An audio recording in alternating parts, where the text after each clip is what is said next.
9월 4일 오늘의 말씀은 열왕기상 1장 38절에서 53절까지입니다.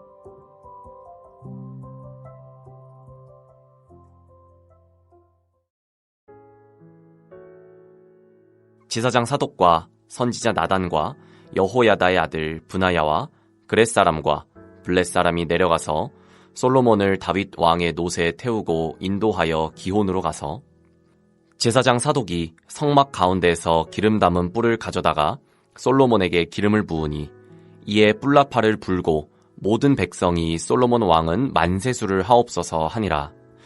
모든 백성이 그를 따라 올라와서 피리를 불며 크게 즐거워하므로 땅이 그들의 소리로 말미암아 갈라질 듯하니 아도니아와 그와 함께한 손님들이 먹기를 마칠 때에 다 들은지라.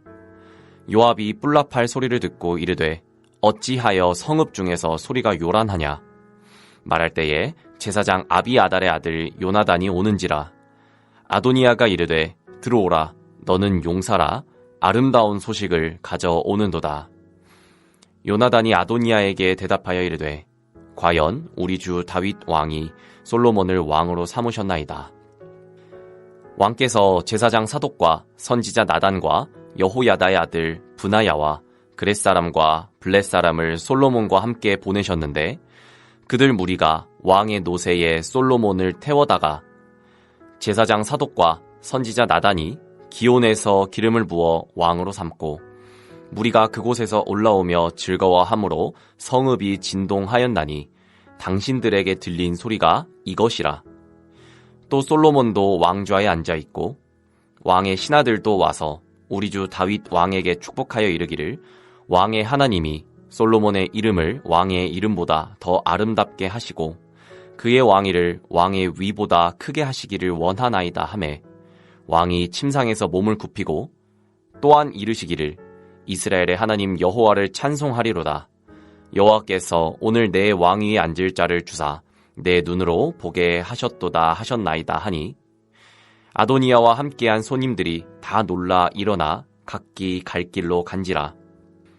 아도니아도 솔로몬을 두려워하여 일어나 가서 제단 뿔을 잡으니 어떤 사람이 솔로몬에게 말하여 이르되 아도니아가 솔로몬 왕을 두려워하여 지금 제단 뿔을 잡고 말하기를 솔로몬 왕이 오늘 칼로 자기 종을 죽이지 않겠다고 내게 맹세하기를 원한다 하나이다. 솔로몬이 이르되 그가 만일 선한 사람일진데 그의 머리털 하나도 땅에 떨어지지 아니하려니와 그에게 악한 것이 보이면 죽으리라 하고 사람을 보내어 그를 제단에서 이끌어 내리니 그가 와서 솔로몬 왕께 절하매 솔로몬이 이르기를 내 집으로 가라 하였더라. 안녕하세요. 열왕기상 1장 38절부터 53절을 함께 묵상하겠습니다. 지난주 지 목사님께서 열왕기상 개관을 잘 설명해 주셨습니다.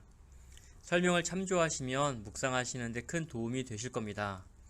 매일 성경 앞부분에 보면 강소라 교수가 쓴 설명도 있으니 함께 읽어보시면 도움이 되실 것입니다.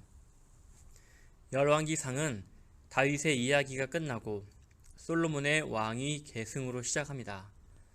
그런데 솔로몬이 왕이 되는 과정이 순탄치 않습니다. 형 아도니아가 왕권에 도전했기 때문입니다. 아도니아는 어떤 사람일까요? 핫깃의 아들이며 용모가 심히 준수한 자입니다. 그런데 사무엘서 맥락에서 용모가 심히 준수했다라는 문구가 나오면 그 다음에 별로 좋지 않습니다. 아도니아는 다윗의 넷째 아들인데요. 첫째 아들 암논과 셋째 아들 압살롬은 죽고 둘째 아들 길르압은 등장하지 않습니다. 그렇기 때문에 실제로 왕위 계승 1순위였습니다. 그렇기에 왕이 되려고 하는 것은 충분히 납득할 만합니다. 그래서 요압과 아비아달이 아도니아를 도왔을 것입니다.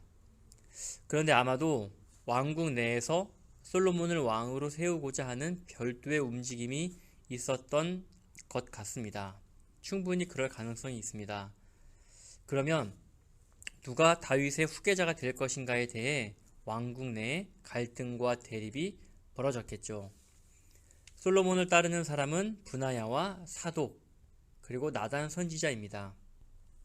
흥미로운 것은 아도니아는 헤브론 출신으로 그를 따른 자들도 헤브론 출신입니다. 반면 솔로몬은 예루살렘 출신이고 솔로몬을 따른 자들도 예루살렘 출신입니다. 나단 선지자는 솔로몬의 편에 선 사람이기 때문에 아도니아가 왕이 되기를 선언했다는 소식을 듣고 팔짝 뛰었습니다. 밧세바에게 가서 그 사실을 알리고 그녀로 하여금 다윗에게도 이야기하게 합니다. 밧세바는 심히 늙은 다윗에게로 가서 아도니아가 왕이 되었기 때문에 솔로몬과 자신은 이제 죄인이 되었다고 호소합니다. 죽을 목숨이라는 것이죠. 1장 17절인 밧세바의 말을 보면 다윗이 밧세바에게 솔로몬이 다윗의 왕위를 물려받을 것을 맹세했다고 나옵니다. 그런데 성경에 근거가 나오지 않습니다. 다윗이 이런 말을 했다면 개인적으로 말했을 가능성이 있습니다. 그러나 공식적인 선포는 없었습니다. 왕위를 누가 물려받을지 공식적으로 이야기하지 않았다는 증거는 나단의 말에서도 알 수 있습니다. 1장 27절입니다. 나단은 다음 왕이 누구인지 자신에게 알려주지 않았음을 말하고 있습니다. 다윗은 밧세바와 나단의 호소를 듣고 처음 공식적으로 후계자를 지정합니다. 솔로몬이 후계자로 지정되면서 동시에 아도니아는 반역자의 처지가 되고 맙니다. 다윗의 후계자가 선정되는 과정에서 한 가지 주목해 볼 점이 있습니다. 아도니아는 왕이 되려고 적극적으로 나서는 반면 솔로몬은 가만히 있습니다. 솔로몬이 어려서 그랬다고 보기는 어렵습니다. 다윗의 나이 70세이기 때문에 솔로몬도 장성한 사람이었을 것입니다. 솔로몬은 할 일이 없는데도 불구하고 왕위에 오릅니다. 이걸 어찌 해석해야 할까요? 열왕기상 3장에 가면 솔로몬이 왕이 된 일을 하나님이 기뻐하시는 모습이 나옵니다. 아마도 성경 기자는 하나님께서 솔로몬에게 왕위를 선물로 주셨음을 말하고 싶었던 것 같습니다. 이스라엘을 다스릴 왕은 하나님께 순종하고 하나님의 목소리를 청종하여 백성들을 다스려야 하는데 하나님께서 그 사람이 솔로몬임을 지명하여 주신 것입니다.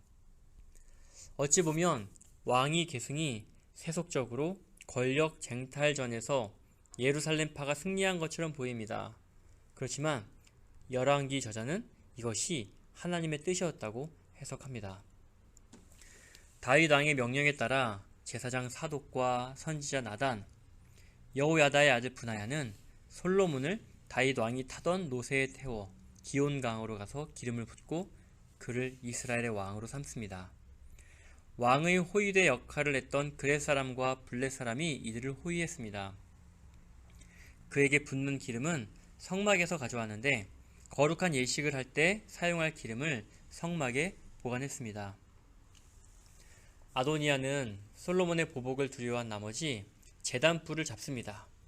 성막의 제단불을 잡는 행위는 죄인이 하나님 앞에서 죄가 없는 자로 인정받기 위한 행위이며 죄인임이 밝혀질 때까지 보호를 받을 수 있었습니다.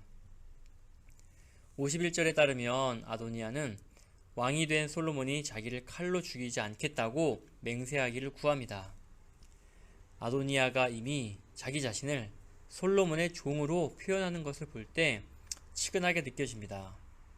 솔로몬은 아도니아의 간청을 무시하고 대신 아도니아가 한 일에 관해 정당하게 판단할 것을 약속합니다.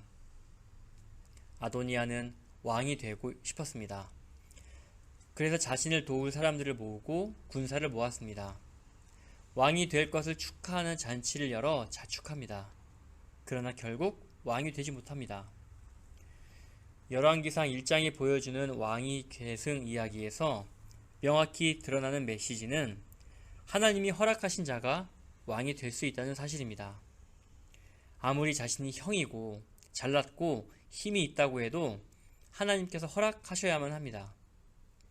사울 왕과 다윗 왕 모두 하나님께서 허락하신 왕입니다. 하나님께서 왕을 세우시고 다스릴 힘을 주십니다. 우리는 오늘 묵상을 통해서 다스릴 힘은 하나님으로부터 온다는 것을 배울 수 있습니다. 내 욕망을 다스리고 감정을 다스릴 힘은 내게서 나오지 않고 하나님으로부터 나옵니다. 그러니 하나님께 구해야겠지요. 가정을 다스릴 힘도 내게서 나오지 않습니다. 직장에서 좋은 능력을 발휘할 힘도 내가 아닌 하나님께로부터 나옵니다. 이렇게 하나님께로부터 힘이 나온다는 사실을 알면 스스로 높아지려는 마음을 가질 틈이 없겠지요. 하나님에게 스스로 높아지려고 하는 마음을 버리게 해달라고 기도하면서 십자가에서 나를 위해 죽으신 예수님을 배우게 해달라고 기도하는 하루 되길 소원합니다. 아멘.